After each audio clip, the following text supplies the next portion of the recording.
রায়পুরাতে আলোকিত সমাজের উদ্যোগে ফ্রি মেডিকেল ক্যাম্প। নরসিংদীর রায়পুরার পৌর এলাকার ঐতিহ্যবাহী থানাহাটি গ্রামের যুব সমাজের একটি অরাজনৈতিক ও স্বেচ্ছাসেবী সংগঠন আলোকিত সমাজ নতুনের সূচনায় বিগত প্রায় 1 বছর যাবৎ বিভিন্ন সামাজিক উন্নয়নমূলক কাজ করে আসছে এই সংগঠন।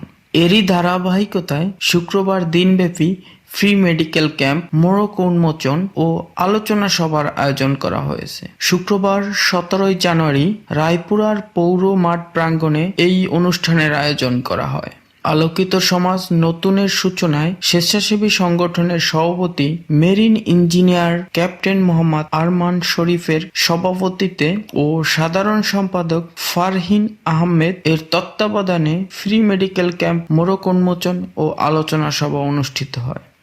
রায়পুরার প্রাণকেন্দ্রে প্রাইমারি টিচার্স ইনস্টিটিউটের হলরুমে উদ্বোধক হিসেবে উপস্থিত ছিলেন রায়পুরা সরকারি কলেজের ভারপ্রাপ্ত অধ্যক্ষ আব্দুল হামিদ, বিশিষ্ট সমাজসেবক ও রায়পুরা বাজার জামে মসজিদ কমিটির অন্যতম দানবীর মনির হোসেন।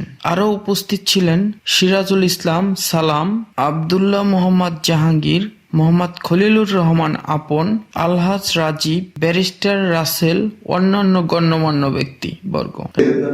যে এই সকল শ্রেণীর যুবকরা তোমরা একটা প্ল্যাটফর্মে একত্রিত হতে পেরেছো, এটা কিন্তু খুব কঠিন বিষয়। এই যে তোমরা হতে পেরেছ, এই কারণে আমি আমার ব্যক্তিগত পক্ষ থেকে আন্তরিক ধন্যবাদ জানাই। রায়পুরা থেকে শফিকুল ইসলাম, নিউজ ডেস্ক, বিজলি বার্তা।